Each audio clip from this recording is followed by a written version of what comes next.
हमारे तवरी जो तिलोक जी भाई साहब विराजे हुए हैं, जो मड़िया गांव के हैं।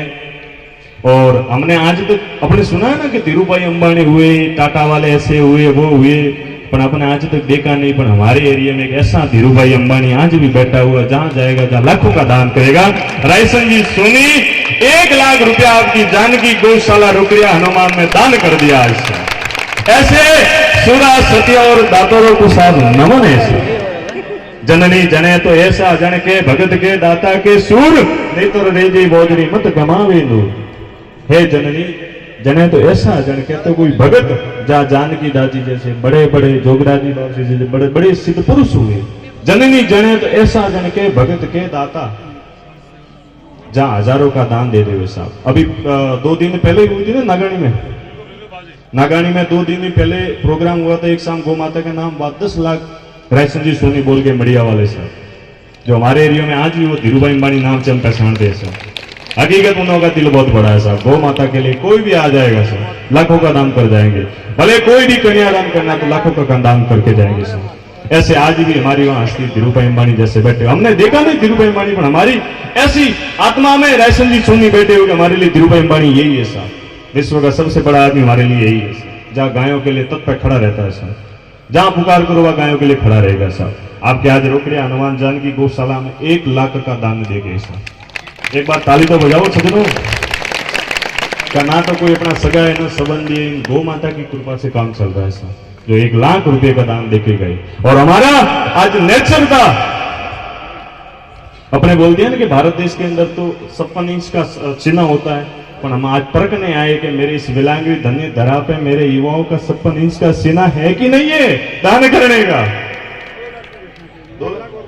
1 लाख और बोले 2 लाख रुपया आपके रोकड़िया हनुमान जानकी गौशाला में भेज दिए साहब।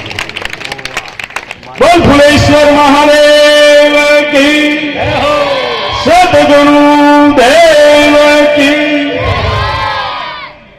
हम और शंकर जी गढ़ा वाले साहब, हम एक दिन गौशाला में अपने गौशाला में बैठे हुए थे, दोनों जने बैठे हुए थे। और सारे की हमारे गौशाला में कमी थी साहब, और अर्थव्यवस्था भी नहीं थी हमारे पास। आए साहब हम 4 बजे गौशाला में बैठे, ग्वाल बोले कि महाराज जी आज चारा नहीं है, सुबह 1 टोली चारा बचा है। अब 170 गायें, 170 में 1 टोली चारा से क्या हो सकता है साहब। हम दोनों जने बातचीत करते करते मठ में आ गए साहब। किसको भोजन भाव है साहब, नींद किसको आवे, सुबह चारा नहीं है, 170 गायों को चारा लाना। आप बात नहीं मानो, इन गौ माता की कृपा। गौ माता को बोल के आए थे कि माँ मैं आपकी लाज नहीं बचा सकता, आप हमारी लाज बचानी है साहब। गौ माता को बोल के आया था। 2,51,000 आपके रायसन जी सोनी बोल के गए साहब वापिस। 1 लाख 2 लाख अभी 2,51,000। हेलो आपने जतरी ताली जोर दी बाजी जतरी बटे बदबू करे जितनी वो बुलंद आवाज है। आप लोग हौसलो की सब्जेक्ट करता रहिए। लगाओ मात की जो हो। और रात को 12 बजे फोन आया, ना तो मेरी कोई उससे पहचान थी, न कोई जानता था, कोई लेना देना नहीं था। और वो एक बार फोन आया तो मैंने रात को 12 बजे फोन नहीं उठाया। ये गौ माता की कृपा देखो। गौ माता को कह के आया था कि माँ अभी ये लाज आपको बचानी है। रात को 12 बजे फोन आया, मैंने नहीं उठाया। दूसरी बार वापस फोन आया तो हमने विचार किया कि रात को फोन कोई कर रहा है आदमी, कोई कारणवश हो सकता है। मैंने फोन उठाया, बोले कि महाराज जी 12 बजे सो गए। मैं कि हाँ साहब सुबह जल्दी उठते, अब सो गए साहब। क्योंकि गौ माता की क्या हालचाल है। लेकिन भाई ठीक है, अब अर्थव्यवस्था हमारे पास इतनी है नहीं, बिगड़ी है। वो बोले महाराज जी 1,60,000 में दे दूंगा साहब। ना तो उससे कोई पहचान थी ना कोई जानती। ये गौ माता की कृपा है। सजनों मैं गाड़ी लेके रात को गौशाला गया कि सब गौ माता खड़ी थी साहब, एक भी नहीं बैठी थी। क्योंकि मैं 4 बजे प्रार्थना करके आया था कि माँ मेरी लाज आपके भरोसे है साहब। और देखा कि रात को 12 बजे सब गायें खड़ी थी। मेरी आंखें नम हो गई साहब। हे गौ माता, ये तो जरूर पुकार सुनती है साहब। आपका प्रेम चाहिए, आपका वास्तविक भाव चाहिए। गौ बिना तो सब काम अधूरा है साहब। कोई बोले कोई पंडित जी बोले कि आपके घर में वास्तु दोष है, वो दोष है, पितृ दोष है। एक बार आपको गौ माता के घर में ले जाके पूजा कर दो, आपका कोई दोष सब मिट जाएगा साहब, कोई दोष नहीं रहेगा। जब तक आपके दिमाग में ये बात पूछी है कि गाय पशु है, तब आप कभी साक्षात भगवान स्वरूप नहीं समझ सकते साहब।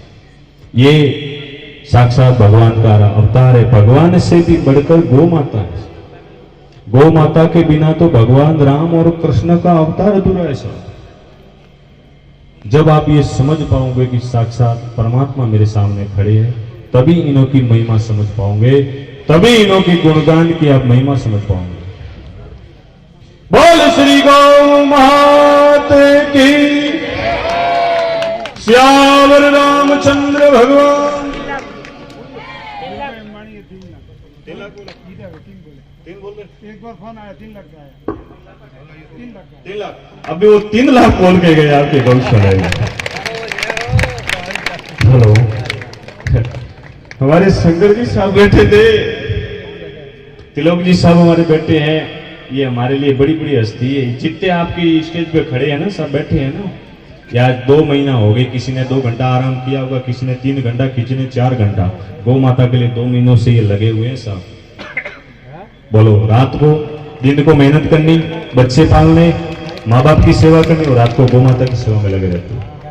ये ऐसा गुरु सेलों का संबंध है, इस गौ माता के प्रति समर्पित हो गए। हमारे घर में कोई धन धान्य की कमी नहीं है साथी, गौ माता की कृपा से। कुछ लो, आप सब खुशी से जी रहे, जहां मिलेंगे जहां आपको हंसते ही मिलेंगे साथी, सब गौ माता की कृपा से। बोल श्री गौ माता की। तिलोक जी साहब और हमारे शंकर जी साहब बैठे हुए थे, और एक दिन हमने गौशाला में बैठे बैठे बात आई कि आजकल युवाओं में सहन शक्ति नहीं है।